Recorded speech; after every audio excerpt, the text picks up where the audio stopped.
ان کی سنگت میں بھی جاتے ہیں, ان کی رفاقت میں بھی جاتے ہیں, لیکن فقط دنیا لینے جاتے ہیں, فقط دنیا کے سوال لے کے جاتے ہیں.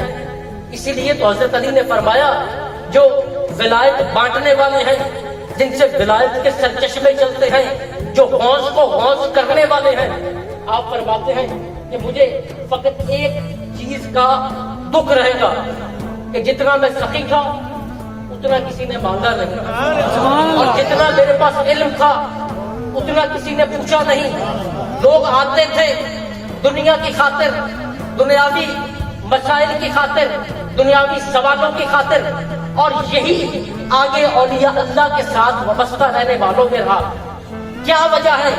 یا میرا تم سے سوال ہے کہ جاتے تو ہیں, ہر کوئی اپنا اپنا برتن پھیلاتا ہے اور لے بھی سب جاتے ہیں, سامان یہ سب کو لیتے ہیں, چوروں کو بھی ولی کر دیتے ہیں, لیکن جنید پہلوان سے حضرت جنید بغدادی تک کا سفر جو کرتا ہے وہ اور ہوتا ہے. سبحان اللہ. وہ بھی تو دنیا دار تھے نا, بادشاہ کے دربار میں پہلوانی کرتے تھے, اور جہاں ایک مقابلہ ایک بادشاہ کے میدان میں یہ کھڑا لگا ہوا, ایک دبلا پتلا جوان سید زادہ مقابلے کے لیے آ گیا, اسے کندھے پہ جب اٹھایا اس نے کان میں کہہ دیا کہ میں سید ہوں, اس وقت حاجت مند ہوں, آگے تمہارے ہاتھ میں ہوں, جو چاہے کہتے ہیں. تو وہ جنید پہلوان اپنی ٹانگیں اس بچے, اس لڑکے کی ٹانگوں میں اڑائی, خود نیچے گر گئے, اس سید زادے کو اوپر گرا دیا. سبحان اللہ. ایک دفعہ, دوسری دفعہ, تیسری دفعہ.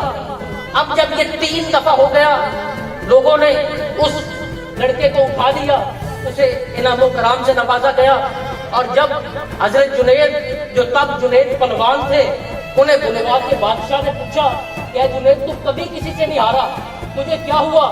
اب جنید وہاں تو دنیا کا مطالبہ بھی کر سکتے تھے, جنید وہاں کوئی بیماریاں بھی بیان کر سکتے تھے, جنید وہاں یہ بھی کہہ سکتے تھے کہ ہاں مجھے یہ تھا تو اس کے بدلے مجھے آپ سے اجر چاہیے. اور جانتے ہو جنید کے کیا الفاظ تھے؟ جنید کے الفاظ تھے کہ مجھے آل رسول کی حیا بات. سبحان اللہ. اب تعظیم سیدی, اللہ اکبر. یا رسول اللہ, یا علی. اب تعظیم سید کی, اور اس تعظیم کے بدلے دنیا نہیں مانگی. کہا کیا کہ مجھے آل رسول کی حیا مار گئی, اور اجر جانتے ہو کیا ملا؟ اسی رات آپ صلی اللہ علیہ وسلم کی زیارت ہوئی.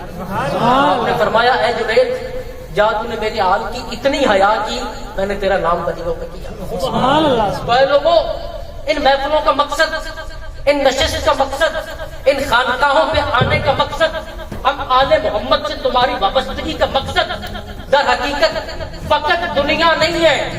مرید تجھ سارے ہو, وابستہ سب ہم سے ہو, لیکن کبھی ایسے تو وابستہ ہو جیسے سرکار غوث الورا مریدوں کے لیے کہتے ہیں کہ مرید وہ ہے جو اللہ کے ارادے میں اپنے ارادے کو کر دے. آؤ آج ان دلوں میں جو بغض, انا اور دنیا کے بت ہیں جو ہمیں جینے ہی نہیں دیتے, یہ دنیاوی مسائل, یہ تو وہ ہیں جو ختم ہونے کا نام نہیں لیتے. بہت سارے یہاں ہمارے مریدین میں سے ایسے لوگ ہوں گے, یہاں ہمارے جانے والوں میں سے ایسے لوگ ہوں گے, جب دنیا داری کا سفر شروع کرتے ہیں تو ایک نہ ایک اپنا نظریہ رکھتے ہیں کہ اس اسٹیج پہ جائیں گے تو ہمیں سب آ جائے گا. چلتے ہیں, تنخواہ بھی آ جاتی ہے, کاروبار بھی آ جاتا ہے, پیسہ آ جاتا ہے, پتہ چلتا ہے پیسے سے سفر جائے گی.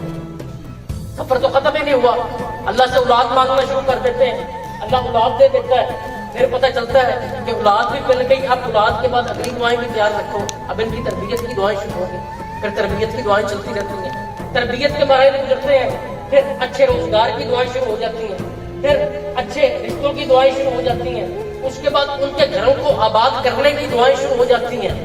تو اتنا لمبا پیڈا دعاؤں کا ہے, اور مانگنا بھی اس سے ہے, اور رب کعبہ کی قسم وہ 70 ماؤں سے زیادہ پیار کرنے والا ہے. لیکن اے غوث الورا کے چاہنے والوں, کبھی آؤ اور بارگاہ غوث الورا میں چلے اور ان سے مانگنے کا ڈھنگ بھی سیکھیں.